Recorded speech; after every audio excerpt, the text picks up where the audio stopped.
Une étude sur les dynamiques de groupe a montré quelque chose de fascinant. Dans n'importe quel groupe, professionnel, familial ou amical, il y a toujours une personne qui occupe plus d'espace énergétique que les autres. Plus de paroles, plus d'attention, plus de réactions autour d'elle. Est-ce que ça vous parle? On a tendance à appeler ça du charisme, du leadership, de la présence. Sauf que dans la majorité des cas, ce n'est pas ça. Aujourd'hui, je vais te montrer la différence exacte entre quelqu'un qui rayonne et quelqu'un qui aspire. Entre une présence qui fait grandir et une présence qui fait disparaître. Parce que ces deux choses se ressemblent de l'extérieur. Mais dans ton corps, dans ton énergie, tu les vis complètement différemment. Parfois, la personne qui prend toute la place, ça peut aussi être toi. Pas par malveillance, mais par un mécanisme que tu n'as jamais vu. Dans cette vidéo, tu vas découvrir 4 choses précises. Le mécanisme exact par lequel certaines personnes occupent l'espace des autres et pourquoi c'est presque toujours une compensation. La deuxième chose, c'est le coût réel que ça crée dans ton corps, dans tes relations et dans ton énergie. Troisième point, le retournement que personne n'attend, la façon dont une victime peut prendre autant de place que d'autres personnes. Et à la fin, une question qui va peut-être changer la façon dont tu entres dans un espace dès demain. Reste bien jusqu'au bout. Tu auras aussi un cadeau bonus à la fin de la vidéo que je t'expliquerai, que tu pourras retrouver juste sous la vidéo.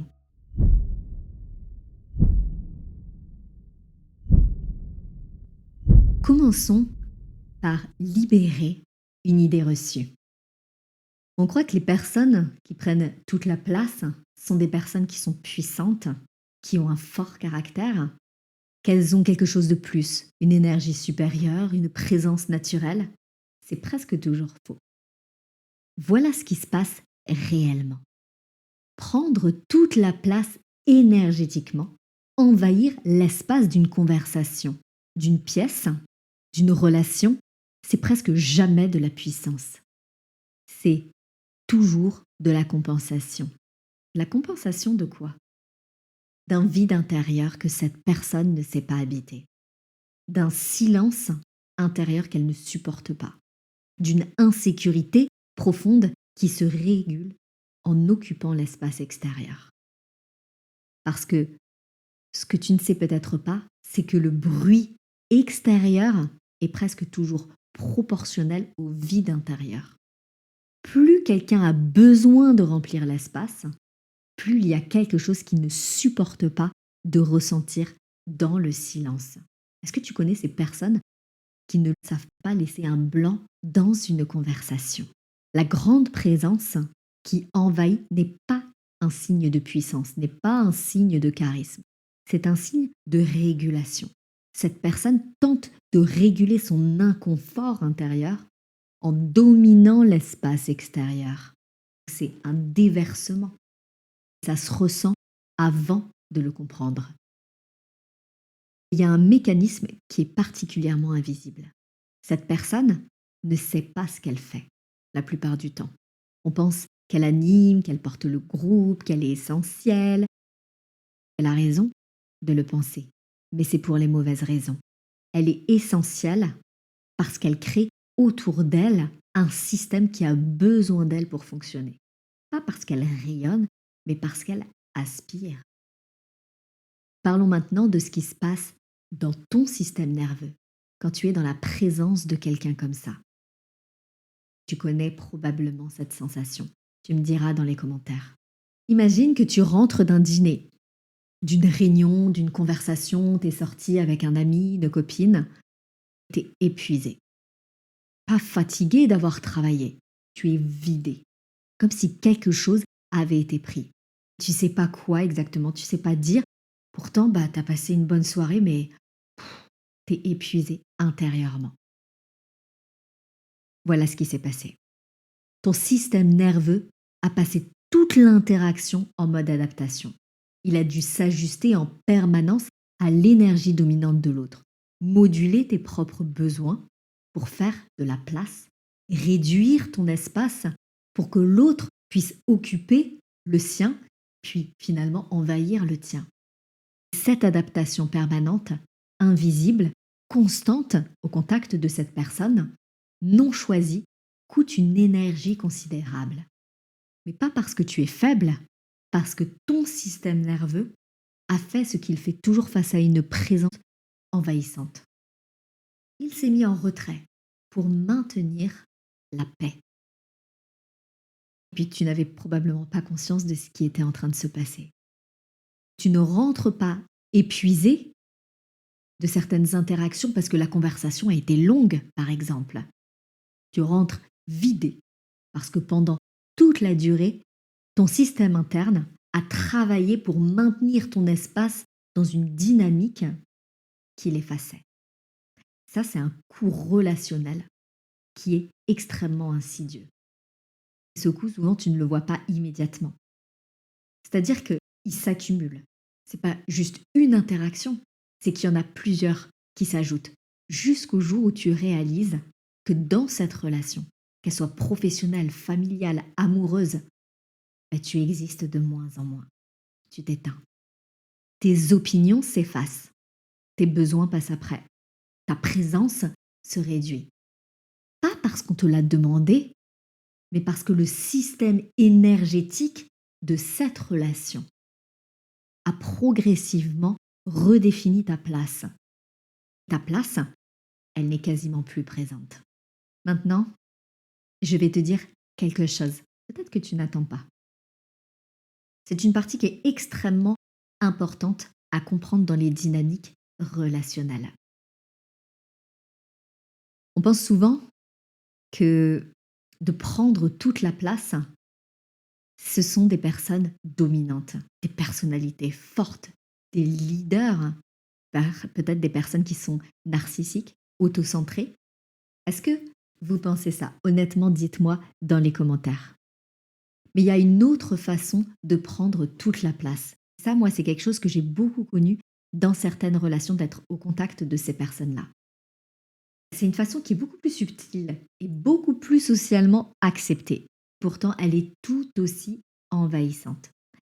C'est la place que prend une souffrance, la plainte, sans réelle envie d'évolution. C'est la place de la victime. Une victime peut prendre autant de place qu'un dominant, mais différemment, par la douleur, par le besoin constant, par l'urgence émotionnelle permanente, par les crises qui reviennent toujours au mauvais moment, par les conversations qui tournent toujours autour du même centre, des conversations qui se nourrissent du drame, par cette façon de remplir l'espace relationnel de ses propres besoins sans que l'autre ait jamais vraiment de place pour les siens. Et oui, moi j'étais plutôt à une époque dans le mode sauveur, donc j'ai été pas mal en contact avec des personnes qui étaient plutôt, eux, dans le rôle de victime. Puis on évolue tous. Dès qu'on sort de ces rôles-là, moi quand je suis sortie du rôle du sauveur, j'ai plus de personnes victimes autour de moi, ou en tout cas mes relations ont profondément changé, il n'y a plus cet envahissement qui est présent. Quand la souffrance de ces personnes qui sont dans ce rôle de victime devient le centre permanent de la relation, c'est aussi une forme de pouvoir qui est inconsciente mais qui est réelle. C'est vraiment ce qu'ont en commun ces deux personnalités, que ce soit le dominant qui est envahissant ou la victime qui est plutôt dans cette souffrance et dans cette plainte. Les deux régulent quelque chose d'intérieur par quelque chose d'extérieur. Les deux ont besoin de l'espace de l'autre pour exister. Ils créent autour d'eux un système où l'autre disparaît progressivement. Les deux ne s'en rendent pas compte, généralement, et produisent exactement ce qu'ils cherchent à éviter, l'isolement et le manque de connexion réelle. La relation qui n'est jamais vraiment égale.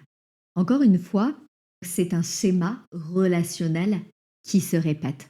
On peut distinguer, on pourrait résumer la première partie de la vidéo en 5 étapes. Un premier palier qui serait le déséquilibre énergétique. qu'une personne qui occupe plus d'espace qu'une autre. Pas toujours de façon évidente, parfois c'est très subtil. La deuxième étape, c'est que l'autre commence à s'adapter, à réduire son espace, à moduler ses besoins et à faire de la place inconsciemment.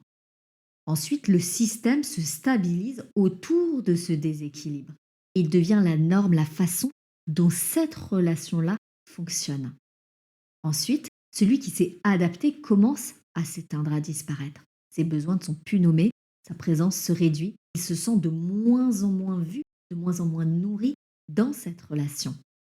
Là, on arrive au point de basculement, dans cette cinquième étape, où la relation finalement se fracture, soit dans un conflit, soit finalement par un éloignement progressif.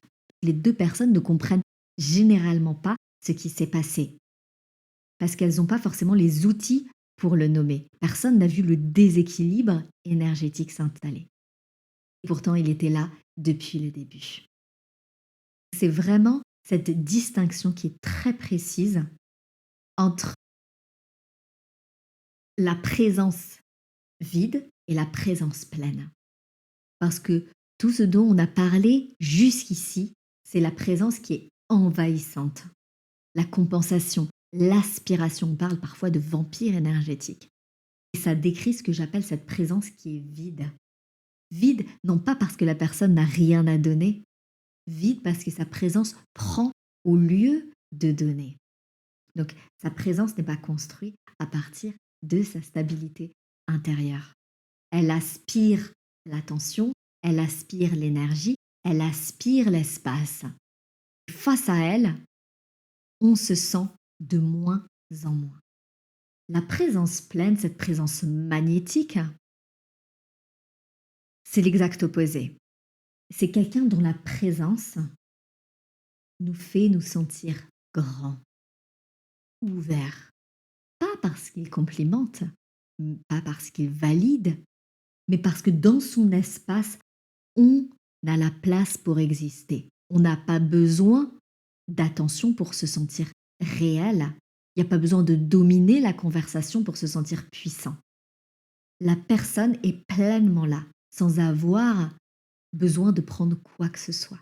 Cette présence-là, on la ressent au niveau du corps et au niveau de l'énergie. Parce qu'on est nourri, on n'est pas vidé. La vraie présence magnétique ne prend pas l'espace des autres. Elle crée de l'espace pour que les autres existent pleinement. C'est ça la différence entre rayonner et aspirer. Concrètement, à quoi ressemble ta vie quand tu comprends et que tu intègres ça? La première transformation, c'est que tu commences à sentir les dynamiques énergétiques avant de les comprendre intellectuellement. Quand tu entres dans une interaction, tu sais, c'est bizarre, tu ne sais pas le nommer, mais précisément ce qui s'est passé et qui prenait quoi, comment l'espace s'est redistribué et ce que tu veux faire différemment. La deuxième transformation, tu arrêtes de confondre l'intensité et la profondeur. Une relation intense, ça peut être une relation qui est bruyante, qui est envahissante, qui prend toute la place. Et ce n'est pas une relation profonde. Une relation calme, c'est d'égal à égal. Elle est spacieuse où les deux coexistent vraiment. Attention, une relation calme, ce n'est pas une relation plate. Petit à petit, tu commences à chercher ce deuxième type de relation, à reconnaître la première pour ce qu'elle est, mais à rechercher la deuxième. La troisième, ou à attirer plutôt la deuxième. Et la troisième transformation, donc la plus importante, tu deviens quelqu'un dont la présence donne de l'espace. Pas parce que tu t'effaces, mais parce que tu n'as plus besoin de prendre la place des autres pour exister dans la tienne. Tu entres dans une pièce, tu entres dans un espace n'importe où, même dans que ce soit dans une librairie, une épicerie, où que tu veux. Les gens se sentent ouverts, se sentent grandis, se sentent en sécurité à tes côtés. Ils peuvent se sentir libérés, inspirés. Et ça, c'est le charisme le plus rare qui soit. Le leader le plus magnétique, un leader, ça peut très bien être un parent, il est leader de sa famille. Le leader le plus magnétique, C'est pas celui qui prend plus de place. C'est celui dont la présence crée de la place parce que les autres existent pleinement. Et ça, c'est cette présence pleine, stable, inévitable. Voici la question de coaching. Pense à une relation dans ta vie, professionnelle ou personnelle, où tu te sens régulièrement vidé après avoir été dans une interaction. Et demande-toi honnêtement deux choses. La première, dans cette relation, est-ce que j'ai de la place pour exister?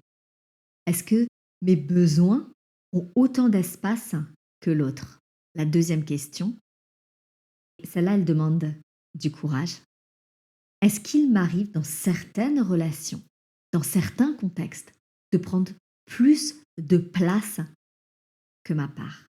De réguler quelque chose en moi par quelque chose d'extérieur de moi? Pas pour se juger, pas pour s'auto-flageller, mais simplement pour observer clairement, honnêtement. Et c'est le premier geste de quelqu'un qui choisit une présence magnétique, une présence pleine et rayonnante. Cette présence-là commence toujours par la même chose. C'est se sentir suffisamment en sécurité en soi pour ne plus avoir besoin de l'espace des autres. Juste, tu es là, pleinement présent. Si cette vidéo a touché quelque chose chez toi, si tu t'es reconnu dans une de ces dynamiques, tu peux commenter le mot espace ou m'écrire aussi dans quelle relation tu veux créer un espace plus égal. Le lien pour aller plus loin et dans la description, tu retrouveras aussi un audio offert pour t'accompagner sur ce chemin-là, pour travailler sur ta présence. Tu peux également t'abonner pour retrouver toutes les vidéos et suivre voilà, les différents types de dynamiques relationnelles, pardon, mais aussi pour revenir ancrer ta présence stable et magnétique. Merci infiniment pour ton écoute. Je te dis à très bientôt pour la prochaine vidéo.